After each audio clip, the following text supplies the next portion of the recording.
Alors on commence quand à dire non? On va dire les termes. Vouloir être aimé, c'est normal, mais vouloir plaire à tout le monde, c'est une arnaque.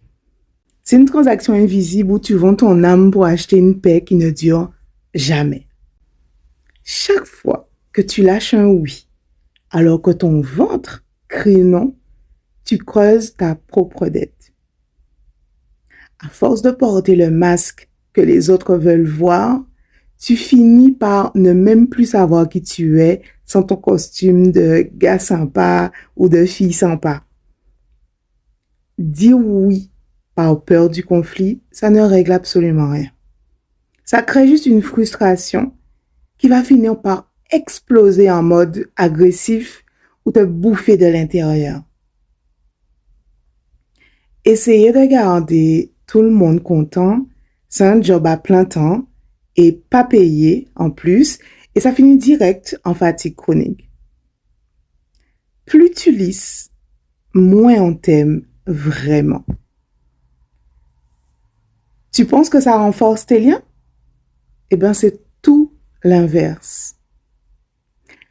Les gens ne sont pas potes avec toi, mais avec une version lissée, sans relief. Et ça, c'est du superficiel pur. Ne pas vouloir dire non, c'est mettre un panneau open bar pour tous les manipulateurs et tous les narcissiques du coin. Ils adorent les gens sans frontières. Personne ne respecte quelqu'un qui n'a pas d'avis. Tu sais, même les gens cool finissent par te marcher dessus par simple habitude de te voir t'écraser.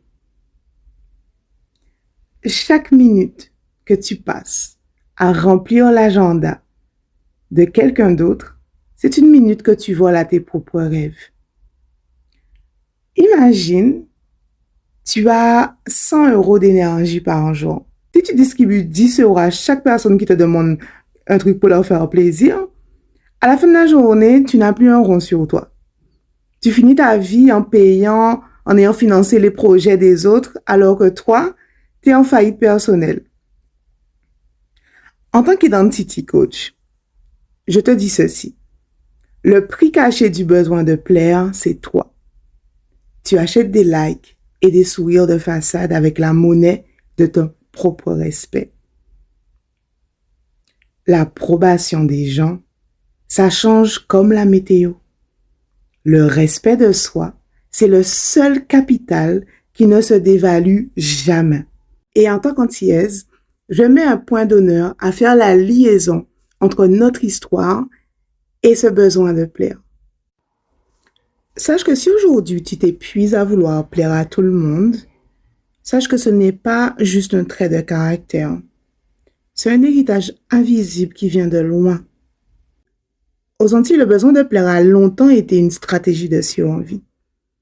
Et je vais te donner les 3 raisons historiques qui expliquent pourquoi ton oui est parfois un réflexe de protection. Le sourire, comme gilet pare-balles. À l'époque de l'esclavage, contredire l'autorité, c'était risquer sa vie. Pour survivre, nos ancêtres ont dû maîtriser l'art de la façade, paraître docile, souriant et obéissant, même quand ils bouillonnaient à l'intérieur. C'est ce qu'on appelle le marronnage psychologique. Le réflexe aujourd'hui, c'est qu'on pense encore inconsciemment que la confrontation est un danger mortel.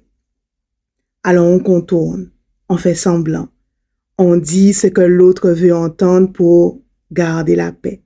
Il y a aussi la peur du « qu'en dira-t-on ». Dans nos îles, tout le monde se connaît. À l'époque, être rejeté par son groupe, c'était la fin.